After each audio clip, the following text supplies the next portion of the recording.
ailleurs. Commencer avec cela n'est pas responsable dans notre pays. Je me battrai pour éteindre ce type de voix. Ce n'est pas normal. Soyons francs, soyons pour nous, soyons Nzébi, soyons fiers de ces identités-là que nous portons, mais soyons d'abord Gabonais. C'est notre destin commun. Très bien. Très bien. Moi, je vais me permettre de poser une question. Monsieur Alain-Claude Billy-Bizet, on a vu depuis 18 mois des jeunes Gabonais faire des dénonciations et être interpellés, battus à mort pour des dénonciations. Or, on a remarqué que vous, depuis pratiquement 10 mois ou 11 mois, vous taclez quand même sévèrement le CTRI, mais vous n'êtes pas inquiété. Est-ce que ça conforterait la position de ceux qui pensent que monsieur Alain-Claude Billy-Bizet est certainement dans un jeu avec le CTRI qui serait peut-être... voilà. Qu'est-ce que vous pensez? Parce que quand même, vous avez la possibilité, là encore vous faites des dénonciations, mais vous n'êtes pas inquiété, contrairement au Gabonais lambda qui a pris par exemple le t-shirt à l'effigie du général, qui a essuyé, voilà, et l'autre qui a fait la dénonciation concernant les coupures d'eau d'électricité pardon à la SEG, qui ont été arrêtés, interpellés, matés copieusement. Et vous, je reviens encore sur vous, pour vos dénonciations, vous n'êtes pas inquiété. Comment le comprendre? Vous savez, d'abord, je condamne totalement ces dérives. Très bien. Je condamne totalement le fait que le CTRI a vendu aux Gabonaises et aux Gabonais qu'ils étaient maintenant libres. Et les Gabonais ont applaudi le journal télévisé de Gabon Première quand maintenant on insultait Ali et ceux qui étaient le régime déchu. Mais les Gabonais ont envie de chanter parce qu'en fait, on a remplacé très rapidement Ali par le nouveau dirigeant et toute la journée, c'est ce nouveau dirigeant-là, matin, midi et soir. Et donc, Gabon Télévision fait la propagande. Gabon 24, c'est Télé CTRI. Et donc, je le déplore, je le regrette et je le condamne.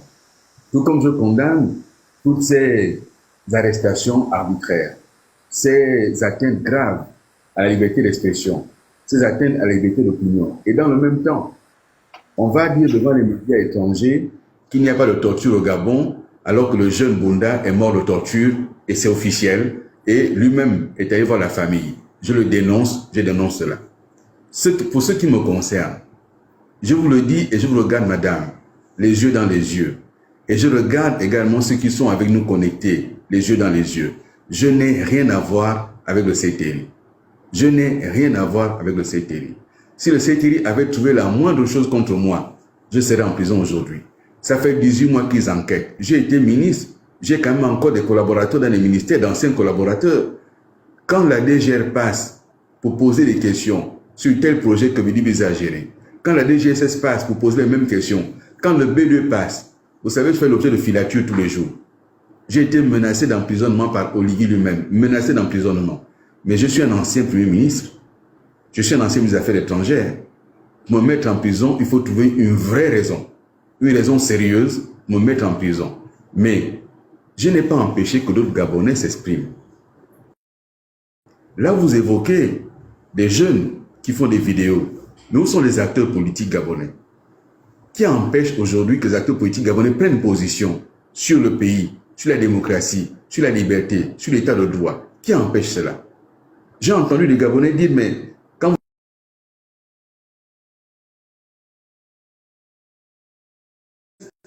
est-ce que je l'ai empêché? Ils ont préféré faire le choix de s'aligner. Ils ont fait le choix de l'aliénation. Ils ont fait le choix d'aller embrasser les bottes, les brodequins du général. Moi, j'ai fait le choix contraire. Encore une fois, qui à être isolé, je n'irai pas embrasser les bottes du général. Et j'ai déjà dit, j'ai servi le père. J'ai servi le fils, lui, non, c'est bon. Ce système, il faut l'arrêter. Voilà ma position, madame. Donc, si les Gabonais le pensent, ils le pensent à tort. Je n'ai aucun lien avec le CTRI. Et je ne suis dans aucun jeu avec le CTRI. Voilà ce que je peux répondre à votre question. Alors, Monsieur Alain-Claude Billy-Bizet, président au soir de l'élection présidentielle de 2025, quel est le sort que vous réserverez au soldat Kelly Ondo, qui jusqu'à aujourd'hui demeure injustement en prison? Bah, vous savez, madame, aujourd'hui, il n'y a rien qui empêche que le président de la transition prenne un décret. Kelly Ondo a déjà été jugé. La grâce présidentielle, il peut l'exercer. Il n'y a rien qui empêche cela. Moi, élu, non seulement Kelly Ondo sera libéré, mais encore une fois, ceux qui sont en prison injustement, vous savez qu'il existe en droit des questions de révision de procès. Lorsque quelqu'un a été injustement condamné et qu'il y a des éléments pertinents qui amènent à réviser le procès, ça peut se faire. Je vous le dis encore une fois, la justice n'est pas là pour assouvir des vengeances personnelles. La justice, elle est là pour que l'état de droit, c'est un pilier essentiel de l'état de droit. Si quelqu'un a commis des fautes, il est jugé, il paye pour ses fautes. Le lieutenant Kelly Ondo, il a fait une tentative de coup d'État. Vous avez maintenant les généraux qui ont fait un coup d'État. Eux, ils ont réussi leur coup d'État. C'est pour ça qu'ils ne sont pas en prison, mais ils ont commis un crime au sein de la loi gabonaise. Le coup d'État est un crime pénal. C'est du pénal. Et le lieutenant Kelly Ondo a fait une tentative. Tentative vaut acte. Pourquoi on a sorti de prison ceux qui ont détourné les deniers publics, donc qui ont spolié les Gabonais? On les a sortis de prison. Pourquoi a-t-on sorti de prison ceux qui ont triché sur leur nationalité, alors qu'ils ont violé la loi gabonaise? Mais Kelly Ondo n'a plus rien à faire en prison. Il n'a plus rien à faire en prison. De même, j'ai dit que les poursuites contre M. Opianga sur les faits qu'on a rendus publics, ça devrait aujourd'hui s'arrêter. Il n'y a plus rien pour que M. Opianga ne rentre pas chez lui. Il n'y a plus rien. Je le dis très clairement, la justice doit cesser d'être instrumentalisée pour les règlements de compte politiques. Et les gens qui soutiennent le général Oligui, il faut qu'ils regardent ce qu'Oligui fait d'Opianga. Ils ont été amis, ils ont été complices dans le coup d'État. Opianga l'a reconnu publiquement. Regardez comment il traite ceux qui l'ont aidé à prendre le pouvoir. C'est de cette façon-là que demain, s'il est élu, ceux qui se précipitent là, le sort qui les attend ne sera pas différent du sort qui est réservé à Opianga. Que chacun se le tienne pour dit.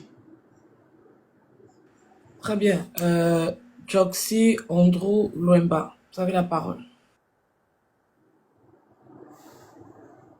Président, bonsoir. Oui, bonsoir. Joxy Andrew Ondo Luemba, journaliste de profession, notamment chez Monde Afrique, mais présent à ce titre, non pas en tant que journaliste, mais en tant que citoyen gabonais. Donc c'est pour ça que je suis là, c'est à ce titre que je vous pose des questions en tant que citoyen gabonais. Je vais avoir 3 questions pour vous et si Princesse le permet, pour une meilleure fluidité de l'échange, je vous propose de vous poser les questions les unes après les autres pour que ce soit plus efficace pour les internautes qui nous regardent. Est-ce que cela te convient, Princesse? Allons-y. D'accord. Alors, justement, on va revenir sur ça a été évoqué ici, sur le cas de Sylvia Bongo. Le pôle crime contre l'humanité du tribunal de grande instance de Paris enquête sur les accusations de torture contre Sylvia Bongo et son fils Noureddine. Par contre, Andrew, il faut faire extrêmement attention aux termes, sinon on va sauter. D'accord. Enquête sur des graves accusations de violation de droits de l'homme concernant Sylvia Bongo, ancienne première dame du Gabon, et son fils Noureddine Bongo. Et dans le viseur, c'est ce volet que je voudrais mettre en lumière ici, dans le viseur de la justice, il y a des civils, la justice française, il y a des civils que je ne citerai pas ici, mais aussi des militaires que j'ai déjà cités par voie de presse, puisque dans le cadre de mon métier, j'ai révélé les noms de ces militaires, parmi lesquels 2 frères du président actuel, 2 frères qui sont de la garde républicaine, et je pense que vous pouvez savoir de qui il s'agit, puisque ce sont des frères qui sont très proches de lui, très proches. Princesse, suit mon regard. Quel commentaire en faites-vous? C'est la première fois que les officiers supérieurs gabonais sont poursuivis pour des actes de ce type par une justice étrangère. Quel commentaire en faites-vous? Vous savez, notre pays mérite une gouvernance différente. Notre pays mérite que l'état de droit existe et soit respecté. Notre pays mérite que la justice existe et fasse son travail. Lorsque on en est à faire en sorte que la justice d'un pays étranger intervienne, c'est parce que notre justice n'a pas travaillé, n'a pas agi. Moi, je ne connais pas le fond de ces dossiers-là, donc je ne me prononcerai pas sur le fond des dossiers. vous me posez une question sur une procédure en cours et j'ignore totalement les tenants aboutissants de cela. Mais ce que je sais, c'est qu'une plainte a été déposée parce qu'il s'agit de citoyens par ailleurs français. Et qu'à ce titre-là, la justice française a pris la peine. Et donc, moi, je pense que c'est parce que la justice gabonaise n'a pas fait son travail en toute indépendance qu'il y a cette forme de qu'on aurait pu qualifier d'émission. Mais j'en dirai pas davantage parce que je ne connais pas le dossier. Merci Monsieur le Président, plus généralement sur la question des droits de l'homme, depuis le coup de libération emprunté, dont la terminologie a été empruntée à nos voisins de la Guinée équatoriale, parce que là-bas c'est le golpe de la libertad, donc on a traduit en coup de la libération au Gabon.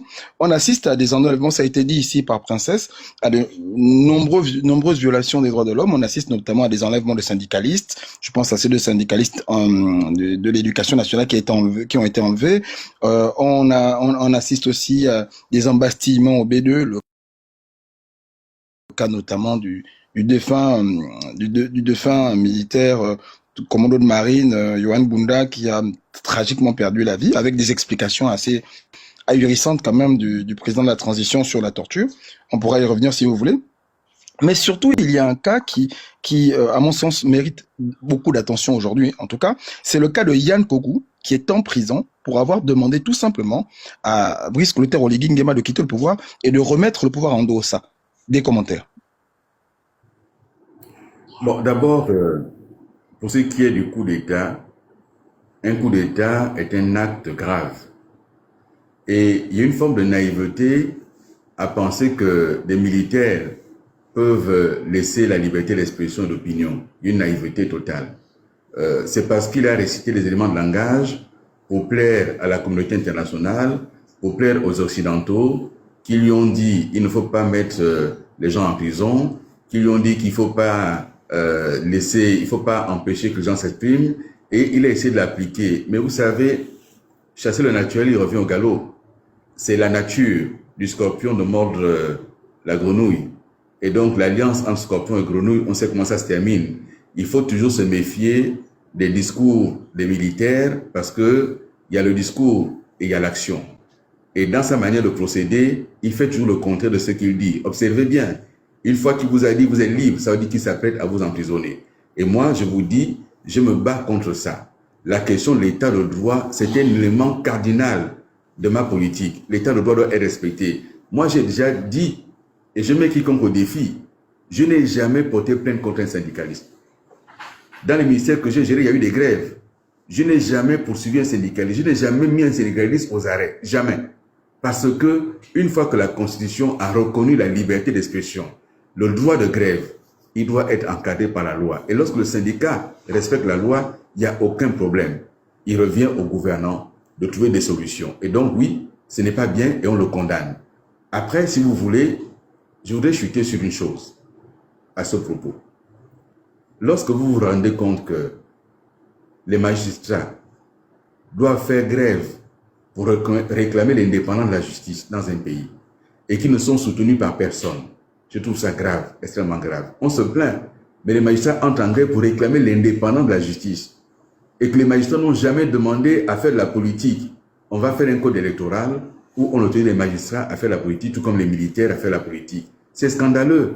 Et je trouve que la communauté internationale, aujourd'hui, veut piéger le Gabon, veut se servir du Gabon comme une forme de coup d'État acceptable. Et on veut blanchir en réalité un coup d'État par une forme d'élection qui, à leurs yeux, pourrait passer. Et moi, ma candidature, c'est pour que ça ne passe pas et qu'on revienne à une vraie démocratie. J'alerte l'opinion gabonaise. Souvenez-vous, mais ce n'est que l'histoire. Je n'ai pas dit, on fait attention, je n'ai pas dit que nous avons Hitler aujourd'hui. Ce n'est que de l'histoire. Souvenez-vous que des intellectuels, une classe dirigeante et d'élite a soutenu Hitler. Ne l'oubliez pas. Aujourd'hui, nous avons une classe politique qui soutient, tout en sachant que ce n'est pas bien. Il faut que nous arrivions à appeler l'attention des Gabonaises et des Gabonais sur le sujet. Il ne faut pas jouer avec les droits. Il ne faut pas jouer avec les droits. Voilà ce que j'ai à dire. Oui, je le condamne et je trouve que c'est scandaleux. J'ai déjà dit que le coup d'État du 30 août a été un coup d'État pour empêcher l'alternance, si tant est que ce n'est pas Ali Bongo qui a gagné. Et j'ai dit, si ce n'est pas Ali Bongo qui a gagné, donnez le pouvoir à celui qui a gagné. Je l'ai dit publiquement. Et j'ai dit que l'arbitre qui a été le militaire n'aurait pas dû récupérer le trophée. Il n'était pas joueur. Je l'ai dit. Et si ce jeune-là l'a dit, il n'a rien à faire en prison. C'est une liberté d'expression. C'est l'opinion. C'est son opinion à lui. On ne le met pas en prison pour ça. Vous avez dit, au long de cette... Merci, Monsieur le Président. Vous avez dit tout à l'heure que Brice Clotaire Oligui Nguema prépare un plan pour se maintenir au pouvoir. Monsieur le Président, on va faire un peu de politique fiction, mais qui peut trouver racine dans l'histoire de notre pays. Je sais que vous avez payé le prix fort dans votre vie pour votre engagement politique, parce que 1994, ancien syndicaliste étudiant que vous étiez, à l'époque syndicaliste étudiant, vous avez payé de vos études votre engagement politique, parce que moi je le dis clairement, j'ai lu vos ouvrages, et je connais un peu ce pourquoi, parce que j'ai rencontré des enseignants qui étaient là, qui m'ont confirmé, parce que je suis passé par l'UOB comme vous, qui m'ont confirmé que vous n'avez rien à voir avec cela, ce qui vous est reproché, mais je sais que vous l'avez payé pour votre engagement politique, et en 1994, pour ceux qui ne le savent pas, on était dans une période de crise post-électorale suite à l'élection de 1993. Donc, ce que je vais vous dire aussi n'est pas si éloigné, même si c'est de la politique fiction. Alors, nous sommes le 12 avril. Le 12 avril, vous êtes élu dans les urnes. Vous avez les résultats, vous savez que vous avez été élu dans les urnes. Mais, comme disait Staline, ce qui compte, ce n'est pas le vote, c'est comment on compte le vote. Brice Clotaire Oligui Nguema est déclaré vainqueur. Et on vous propose le choix entre trois choses. Et je sais que vous savez que ça a déjà été proposé dans l'histoire de notre pays. Vous avez le choix entre aller au palais, adouber le nouveau président, contre espèce sonnante et trébuchante, et bien sûr un très beau portefeuille, aller en prison ou aller en exil. Vous savez que ça a été proposé dans un passé pas si récent à un homme politique gabonais en 2006 notamment. Que choisissez-vous? C'est ma dernière question. Une troisième destination. Ah oui, vous avez le choix entre les trois. Soit vous montez avec des personnes en armes qui sont venues chez vous. Votre domicile est encerclé de blindés. Vous savez que ça s'est déjà fait dans l'histoire du Gabon. On vous dit soit vous venez à la présidence, valider le nouveau pour le président, soit vous allez en prison parce que bon, là on vous arrête tout de suite, on trouvera bien une raison, un trouble à l'ordre public, etc., crime contre